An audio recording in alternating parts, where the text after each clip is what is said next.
We have Richard Vuylsteke joining us here in studio. Thank you so much for joining us so early, Richard. Good morning to you. My pleasure. Good morning. You just heard your counterpart in China there, Michael, saying that he's questioning how open is it for foreign firms to do business in China?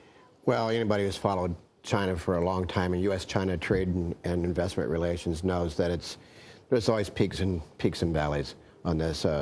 Tensions get high and low over the period of time. I think, generally speaking, like what Mike just mentioned on the indigenous innovation, for example, yeah, we're looking very closely at these kinds of policies that have the indication of maybe a little more protectionism or more difficulty in the market. No question about that. We have to pay attention to it. But China offers great opportunities for business, short-term and long-term. I think the communication on policy differences. I mean, actually, the indigenous policy, innovation policy is kind of counterproductive in some of the things that China has been doing already. So I think there must be some debate in China itself about how to implement these things for the best of China business as well as foreign investment. And what about the debate amongst your members here in Hong Kong? What are they saying about these two cases to you? Well, in Hong Kong, of course, we're in a great situation. We're probably Asia's freest market, 7 million people, but doing extraordinarily well. And one of the interesting things that we're paying very close attention to now in that chamber is PRD, or Pearl River Delta, South China, Hong Kong business and economic integration. It's a central government policy, it's a Hong Kong policy, and we're all about moving the quality of business and quality of life from Hong Kong north. And I think there are great opportunities there yet. Yeah, and they haven't really thought twice about doing business in China, considering the Google case. I mean, there's a lack of freedom of speech or information, shall we say. And also, transparency is also lacking if you want to look at the Rio Tinto case. Well, transparency and consistency of enforcement of laws and debates over standards, these are long-term issues that we've been dealing with for many, many years, ever since China opened. And there's sometimes a step forward, a step sideways, and a step backwards. But that's where chambers come in. Governments, whether it's in Hong Kong or in China or the United States, need to hear from business what facilitates things and what hurts it, not only for us, but for Chinese companies as well.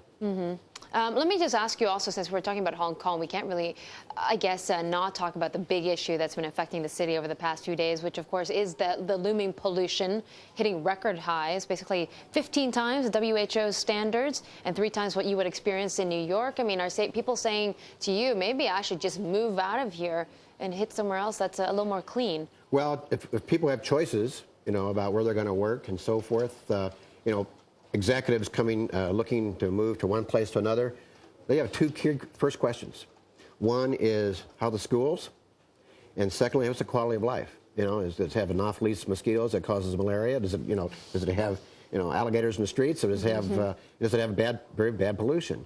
And this is a negative mark for Hong Kong. Yeah. It's not helping its competitiveness. Are people saying to you, though, I'm going to move to Singapore because I can still get access to the Asian markets? I'm still pinpointed here in the region, but I don't have to breathe in such bad air. Well, there are some people who do say that, especially if they have kids or themselves have asthma problems or other respiratory difficulties. This is not a good place to be for people with that kind of problem now, nor is a lot of places in China for that matter. But at the Hong Kong location, you can't take for granted. It's got a lot of advantages, but there's some other places that do as well. And I think this is one issue where there's enough smart people in both business and in the public sector that can be addressed much more aggressively than it has been. And I think it'll help not only health and Hong Kong's competitiveness, but also our tourism. Right. Which is another big money gainer for Hong Kong. You see, you make that statement, but then, you have Donald Tsang, who's our chief executive here in Hong Kong. He's been basically hit with this issue for many, many years now. And it seems like not much has been done. In fact, if you look at the cases in the past few days with record highs for pollution, some are saying he hasn't done anything in the time that he's been in office. Well, I think you hear, and I certainly hear it too, a lot of people would like to see more action done more effectively. I think probably there's 2 things I would suggest. One is it's not just an environmental department bureau issue. What we need, I think, and I think Tony Headley mentioned this, is an ICAC, an International Commission Against Independent Commission Against Corruption, kind of cross Independent Commission Against Pollution, Right. where you bring all constituencies and stakeholders together to really address the problem aggressively and give them the authority to do so. Okay, well, thank you for dropping by so early, Richard. Richard Vuylsteke is the head of the AmCham here in Hong Kong.